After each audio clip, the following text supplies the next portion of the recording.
Sir, আমি বর থেকে রাউন্ড দিয়ে আসি, এর সাথে এর খোঁজে আসতে পারে। ঠিক আছে, যা।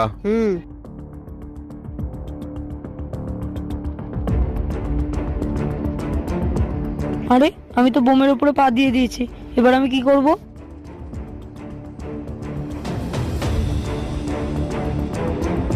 এই কে তুই, আর বর্ডার কেন ঢুকেছিস?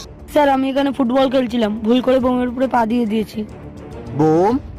দাঁড়াও বাবু, তুমি এখান থেকে নড়ো না। বাবু, ওখানে আমার স্যার দাঁড়িয়ে আছে, তুমি গিয়ে ডেকে নিয়ে আসো। ঠিক আছে স্যার। স্যার, ওখানে ফজি আঙ্কেলের বোমের উপরে পা পড়ে গেছে, আর উনি আপনাকে ডেকে পাঠিয়েছেন। কি? চলো।